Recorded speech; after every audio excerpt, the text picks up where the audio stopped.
I'm actually very excited to have this first-time speaker, I believe. I think this is the first time we've ever had him on the show. And he is also here representing Queer Bomb a little later in the show. Please welcome the amazing Zavier Fenceroy!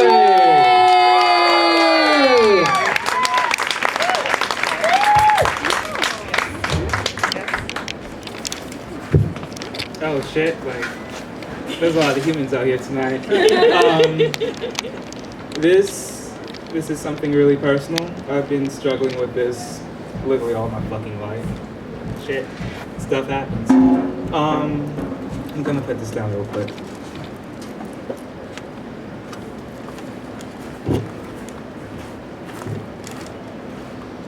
Technically speaking, I didn't write shit down. I just like wrote some of it down. Let's begin.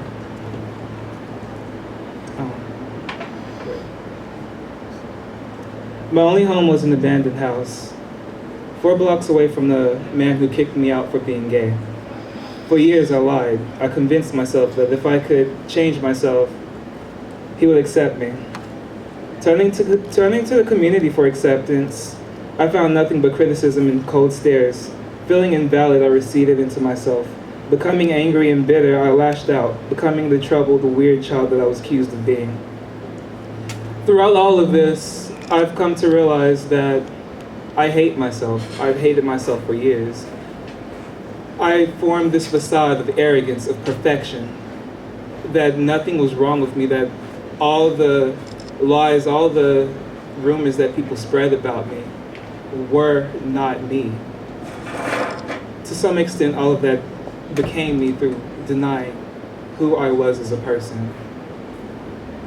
I began to hate people for that. Oh my God, my phone is texting me. And I came to realize that at one point, I would never find happiness. I would never find someone who truly cared for me. Friends, family, none of that. Regardless of how many times people told me, you make your own family. You make your friends. When you go somewhere, you impact someone, no matter where you go. And throughout all of my despair, all of my sadness, I couldn't see that. Some of these people I met sparingly, just on the streets when I was homeless. I used to travel abroad through all the crappy southern states, obviously, because I was a broke bitch. But regardless, I traveled. And I met people here and there, everywhere, constantly telling me that you are someone, or they say the exact opposite. You're not going to be shit. Your life is invalid. Your struggles are not true struggles. You don't know true struggles until you've been somewhere. I used to live in Oak Cliff, Dallas. I had no lights, no water. Hence, me being here, I ended up here being homeless. I hitched a ride from some random family, devout Christians. I told them I was Catholic because my mother, she grew up Catholic, although she had her flaws, she had her mental illnesses, bipolarism. She did almost every drug in the book. Because of that, I had a baby brother. His name was Pharaoh. He passed away. His birthday was the day after Valentine's Day. I celebrate his birthday on Valentine's Day because he deserves his own holiday.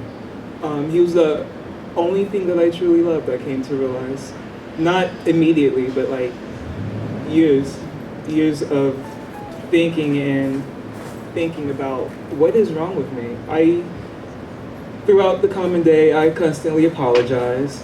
I constantly say, oh, why am I so weird? And I'll say it in joking tone so no one would suspect a thing. Everyone would, oh, this guy's funny. He's like hilarious shit. I like him. But I did not like myself. I truly hated myself. I let these things that people told me get to me, and I couldn't take it. I began to struggle with my own forms of addiction.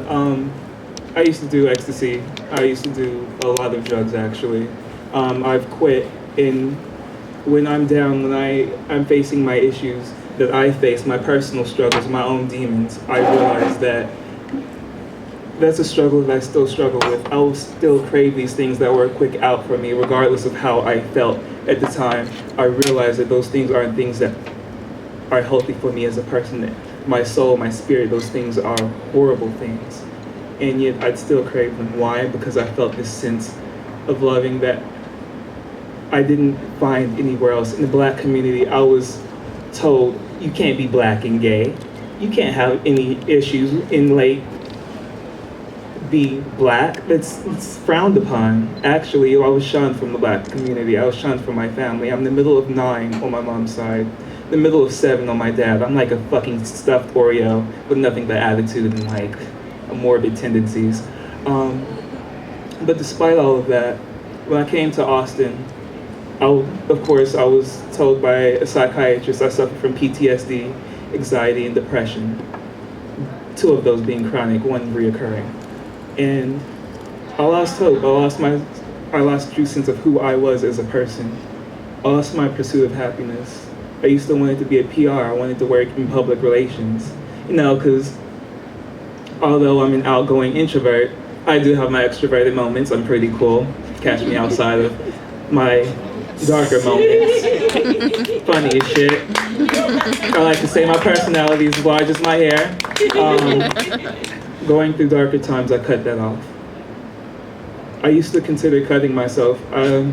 Actually, there was a festival that went on not even like a week ago called Outsider Fest.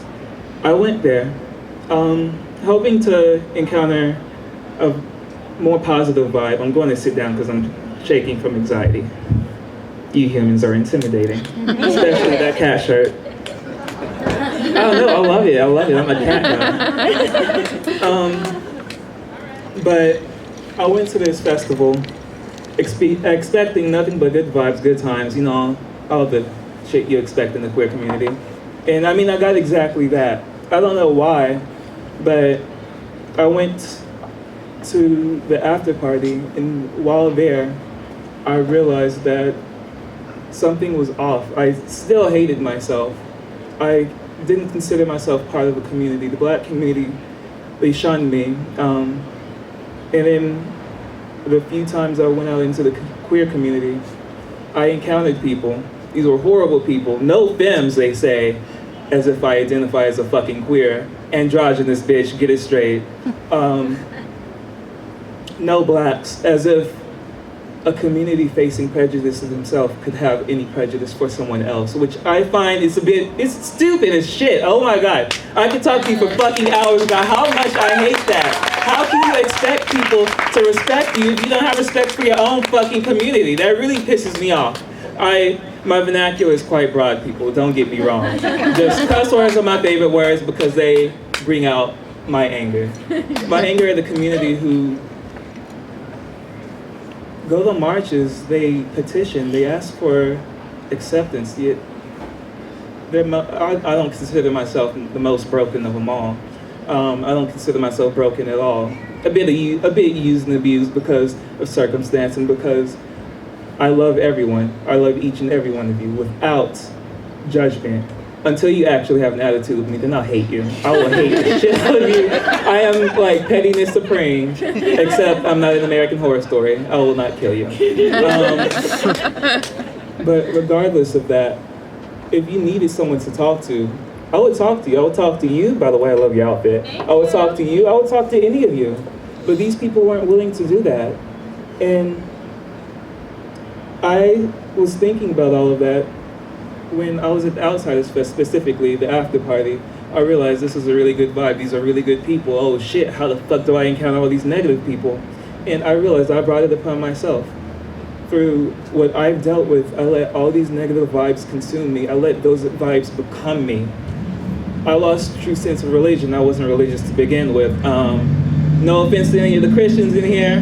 I really do apologize, but fuck Christianity, fuck all these religions. I considered myself spiritual. And for me, I seem to I walk with it. You know, I work that shit just like I work boots.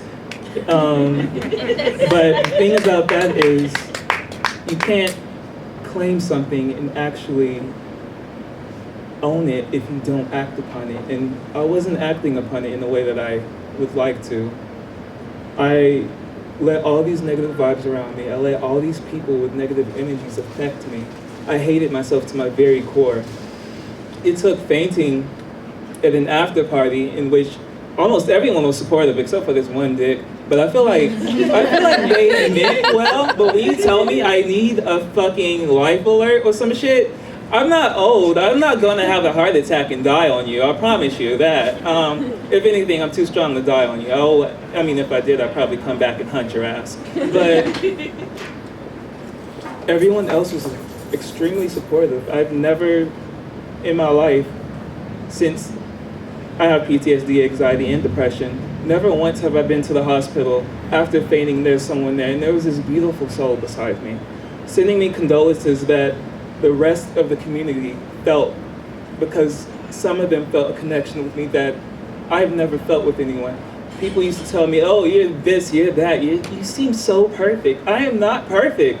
There are nights where I go out and I think and I mourn, but through my experiences, I do not mourn for myself. Though I never that. I will mourn for you. I will mourn for you. I will mourn for everyone's issues but myself. I learned to cry for others but not myself. And that's extremely damaging. Like, to no extent can I convey to you people, you beautiful people with your colored hair, your multiple personalities, your own life stories, how ignoring myself, I forgot who I truly was. I forgot my own pain, my own issues, and I put them on the back burner, letting PTSD, anxiety, depression, all these multiple issues get to me, and never actually taking time to mend them myself. I come to you tonight, I didn't even plan on talking about my personal issues. I was going to talk to you guys about a bad date I went on to, in which the guy said he did meth and cut off some dude's hands. But I was like, whoa, he got in last year. But I realized that was shallow. And through all of your experiences, I'm pretty sure to some extent you've all been sincere to yourselves. And I would not let myself be untruthful to any of you, regardless if you know me or not, if you like me or not. Although I don't see who could not like my hair, even though I chopped fucking 7 inches off. Oh my God, it's so much hair. But in all of that, I realized my story needs to be told to someone. I have friends. I have people that I've known for 10 years who know not a damn thing about the shit I've been through, yet I'm there for them. Whenever they call me drunk, which they do quite often, they did so maybe last week. Whenever they want to smoke, which they did so last week, I'm there for them. I'm there for them regardless of what I'm feeling. I fainted in the night, but literally the night afterwards, I went to them when they needed me. I spoke to them about their issues, not knowing that I just fainted from my own neglect of myself, my own pain.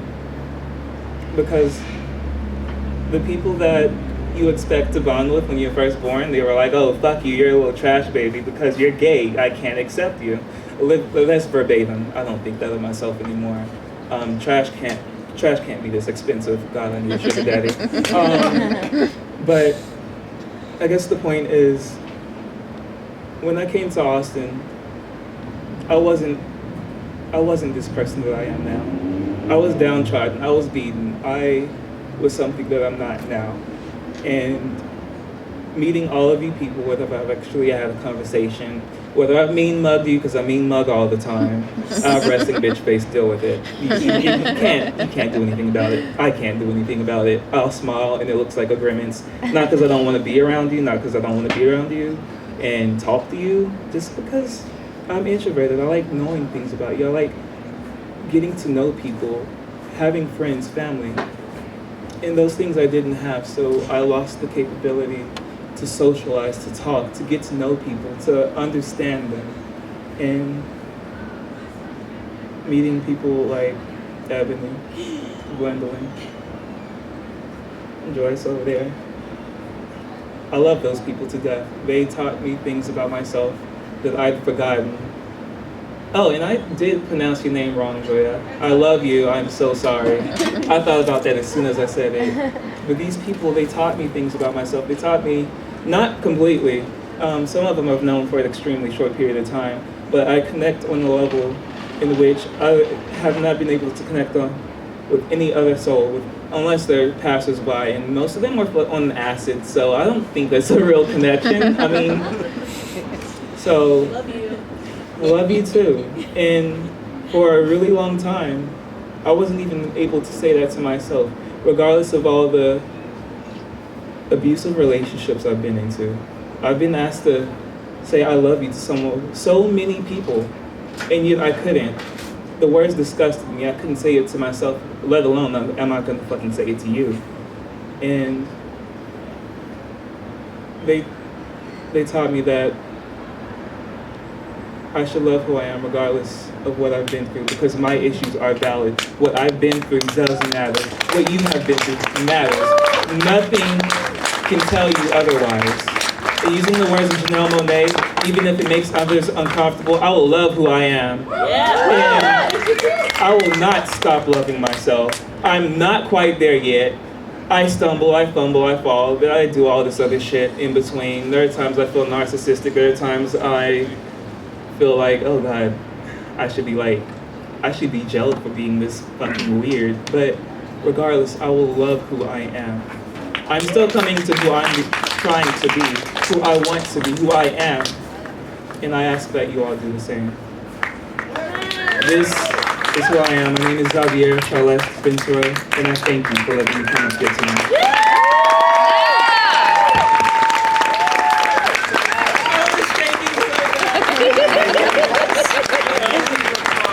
Clap for Zavier as he collects his belongings. Yes.